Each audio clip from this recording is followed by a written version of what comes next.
በስማ ሐሙስ ለታ በብሬክ ኢቭን ሲያጫውተኝ የነበረው ጎልድ አርብ ለታ ላይ ክሶኛል ነው ማለት ያ ወደ 430 ፒፕል ቢያመልጠኝም ግን ክሶኛል። እሺ በዚህ ቪዲዮ ውስጥ ያላችሁ አራት ዋና ሐሳቦችን እናነሳለን። የመጀመሪያው ሐሳብ ዊክሊ ሪፍሌክሽን እናደርጋለን። ሳምንታችን እንዴት ነበር የሚለውን በደንብ እናየዋለን። ሁለተኛ ደግሞ አርብ ለታ ያንን ድሮፕ እንዴት ፕሮጀክት እንዳደረግነው በደንብ እናያለን። ሶስተኛ 430 ፒፕል እንዴት ሚስ እንዳደረኩት እሱን እናያለን።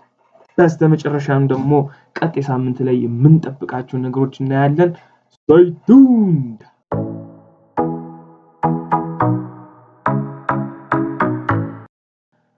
ያው እንግዲህ ከትራንዚሽናችን ተመልሰናል። ዌልካም ባክ ብያለሁ። እንግዲህ አናሊሲሳችን ወይም ደግሞ ቪዲዮአችንን ከመጀመራችን በፊት ለዚህ ቻናል አዲስ ከሆናችሁ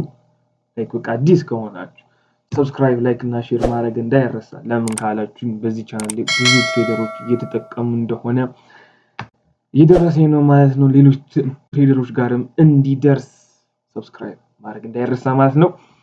በተጨማሪም ደግሞ በዚህ ቻናል ላይ ሁሌ እንደምንለው ፋይናንሻል አድቫይስ እና ደግሞ ሲግናል አንሰጥም። ስለዚህ ይሄንን ለመማሪያ ብቻ ነው የምናደርገው። ስለዚህ ከዊክሊ ሪፍሌክሽናችን እንጀምር ማለት ነው። ሰኞ ዕለት ምን ነበረን ብለን ስንጀምር እንግዲህ ሰኞ ዕለት የጀመረው እንግዲህ ከዚህኛው ሙቭመንት ነው ማለት ነው። ይሄኛው ሙቭመንት ግን ስንይዘው እንዴት ነበረ? በብሬክ ኢቭን በብሬክ ኢቭን ሐሙስ ዕለት በቃ ሲያሰቃየኝ ነበረ ነው የምላችሁ። አኪሙሌት እያደረገ ጎልድ እንግዲህ በጣም አስቸግሮ ነበረ። ስለዚህ ሰኞ፣ ማክሰኞ፣ እሮብ ትሬድ አልወሰድንም ነበር ምክንያቱም ፕራይስ ዋዝ አኪሙሌቲንግ። ግን ሐሙስ ዕለት ላይ ግን አንድ ትሬድ ወስደን ነበር። የቱ ጋር ነበር ትሬዱን የወሰድነው? ልክ ፕራይስ ጠዋት ላይ ስነሳ በቃ የጠዋት ሰው አደረገኝ ጎልድ። የሚገርማችሁ ነገር ጠዋት ላይ ስነሳ እንግዲህ 50% ታፕ አድርጎት ወደ ላይ እየወጣ ነበር። ስለዚህ እኔ 60% እስኪሰበር ጠበቅኩኝ። 60% እዚህ ጋር በቦዲ ሲሰበርልኝ ቀጥታ ገባሁት ማለት ነው። እኔ እዚህ ጋር ዳይቭን አረኩኝ እንደን መጣ ፕራይስ 30 ፒፕ ሙቭ ካደረገ በኋላ ሪጀክሽን አሳየኝ 5 ሚኒትስ ላይ እንደን ብሬክ ኢቭን ልቤን ብሎ አወጣኝ ማለት ነው። እንደን ሐሙሳችን በይዘጋ በቃ አንድ ትሬድ ጠበቅኩኝ በብሬክ ኢቭን አወጣ። ሐሙስ ለታላይ ግን ምን ነበረን? ኒውስ ነበረን አንኢምፕሎይመንት። እሱ ኒውስ ግን ትሬድ ለማድረግ ሞክረን ነበር 160 ፒፕ ካች አድርገንበታል ማለት ነው። ስለዚህ የዚህኛውን ካች ያረኩበትን ደግሞ ሙሉ ቪዲዮ ዲስክሪፕሽን ላይ አስቀምጥላችኋለሁ። እዛ ጋር ሄዳችሁ ማየት ትችላላችሁ ማለት ነው። ስለዚህ ሐሙስ ለታ አንድ ብሬክ ኢቭን አንድ ዊን ይዘን ወጣን ማለት ነው። አርብ ለታስ ማይገ ከዛ ሐሙስ ለታ በቃ ከ50% ሪቴስት አደረገ እንደን ጎልድ በቃ ፍላይ ነው ያደረገው ማለት ነው። ከዛ ሲ ሌቭል ገባ። አርብ ለታ እንግዲህ ትልቁን ነገር አስተናግደው ትልቁን ድሮፕ ይሄኛው ያመለጠኝ ፔፐር ነው። እሱን ነግራችኋለሁ። ግን አርብ ለታ ላይ የወሰናችሁ ግን ላሳያችሁ። አርብ ለታ ላይ ወደ 4 አወራችን ብንሄድ ወደ 4 አወራችን ጋር ብንሄድ የሚያሳየኝ አንድ ነገር ነበር። ፕራይስ ስቲል ሲ ሌቭል አልገባም ነበረ፣ ግን እንጠብቀው ነበር። ልክ ከ115 እየነበረ ነበር ሐሙሳችን እየጀመርነው ማለት ከ115 ሪጀክት አደረገ። ግን ወደታች ሞረድ ከብዶት ነበር። 115ታችን በቦዲ ክሎዝ አደረገ። እንደም በቃ ቀኑን ሙሉ ሲወጣ ነበር። ልክ ኒውዮርክ ሴሽን ሲገባ ግን ዳፍ አድርጓል ማለት ነው። ልክ እዚህ ሲ ሌቭል ጋር ከገባ በኋላ ከምን ጋር አላይን አደረገልን ብዬ ነበረ። እዚህ እቺኛዋን ሌቭል በጣም ተጠንቀቋት እያልኩኝ ነበር። የትኛዋን ሌቭል? ከ4316 እስከ 4319። ለምን ካላችሁኝ የዚህ የቻይልድ ሲኩዌንስ ኦቨር ኤክስቴንድድ በቃ የፋይናል ፖይንቱ ነው ይሄን መመለሻው ማለት ነው።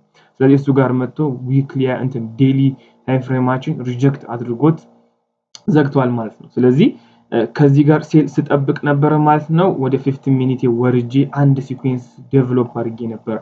ይሄኛው ሲኩዌንስ 0 ኤቢሲ ሰርቼ 90% መስበር ሲከብደው ነበር መግባት የነበረብኝ። እዚህ ጋር 0 ኤቢሲ ሰራሁኝ እንደን ግን ፕራይስ 90% መስበር ከበደው። ስለዚህ 90%ን ፕራይስ መስበር ከከበደው ምን አይነት ፊቸር ያሳየናል የሚለውን ነገር ከዚህ በፊት ቪዲዮ ላይ አስቀምጬላችሁ ነበር። ፕራይስ ልክ 90% መስበር ሲከብደው አንድ የመጀመሪያ ታፕ ያሳየናል። እንደን ሁለተኛው ታፕ የመጀመሪያውን ካንድል በዊክ ያወጣውና ክሎዝ ብሎ ያደርጋል ማለት ነው። ደግሞ 90%ታችን ውስጥ በቦዲ ይዘጋል። በቦዲ ከዘጋ በኋላ ግን ምንድን ነበር የምንጠብቀው? ሊኩዊዲቲ በአይሲቲ ሊኩዊዲቲ ስዊፕ ከተደረገ በኋላ ወደታች ዳምፕ እንዲያደርግ ነበር የምጠብቀው። እሱን ዳምፕ ካሳየኝ በኋላ ተመልሶ መጥቶ እዚህ ጋር መግባት ነበረብኝ 90% ሪቴስት ሲያደርገው ማለት ነው። ግን ፒሲ ላይ አልነበርኩም፣ ወጥቼ ነበር፣ ይሄንን አላገኘሁትም። ግን ጋዳያ እንደን ቲፒኤ ደግሞ የሚሆነው ደግሞ የፎር አወር 144% የነበረ ከዛም በታች ዝቅ ማድረግ ይችላል ነበር። ግን ቲፒኤ የሚሆነው እሱ ጋር ነው። ቲፒኤ ሲሰራ 430 ፒፕ ይሆናል ማለት ነው። ማለትም ከ4348 ሽጬ ከዛ ትርፌን ደግሞ 4304 ይዤ ቦታ ኖሮ 430 ፒፕ ዊን አረግ ነበር። ግን ያጋጥማል እንግዲህ ፒሲ ላይ አልነበርኩም። ይሄንን ለራሴ እንደቅጣት ወስጄዋለሁ ማለት ነው።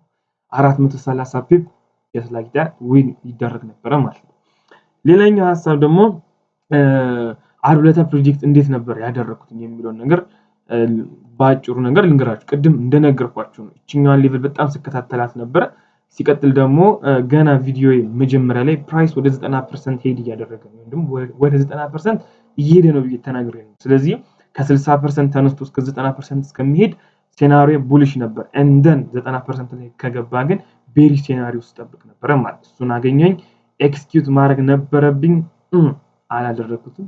ስለዚህ ይሁን 430 ፒፕ። ቀጣይ ሳምንት ደግሞ እጥፍ በእጥፍ 860 ፒፕ እንደምንይዝ እርግጠኛ ነኝ።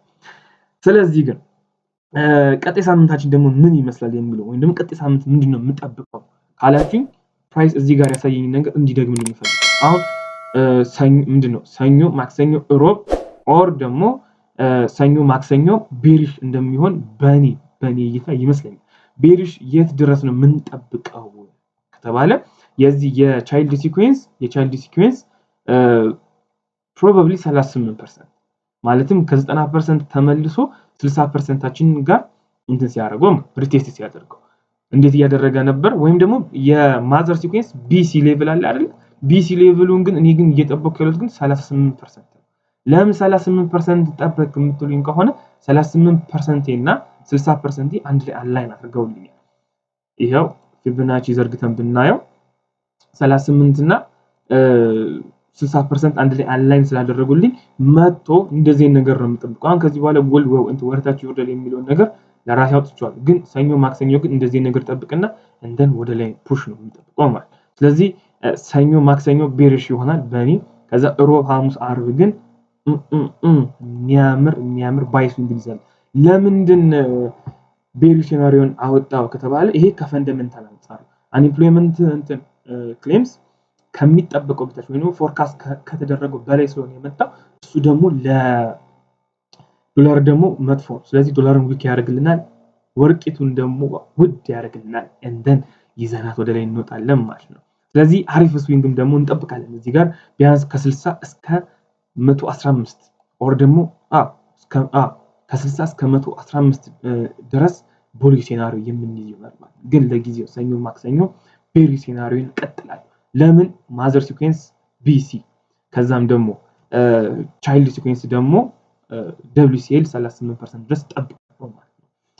ሲቀጥል ደግሞ ማለት ነው እዚህ ድረስ ስላዳመጣችሁኝ በጣም አመሰግናለሁ። አሁንም ላይክ፣ ሼር እና ሰብስክራይብ ማድረግ እንዳይረሳ። ሐሳብ አስተያየት ካላችሁ ደግሞ ኮሜንት ላይ ድሮፕ አድርጉልኝ። ለእያንዳንዱ ኮሜንት ድርሰት ማድረግ ይሆናል ማለት ነው። ሰላማችሁ ብዝት ይበል። ሳምንታችሁ ያማረ እንደነበር ተስፋ አድርጋለሁ። ቀጣዩን ሳምንት ደግሞ አንድ ላይ ኮንከር እናደርጋለን ማለት ነው። ሌትስ ጎ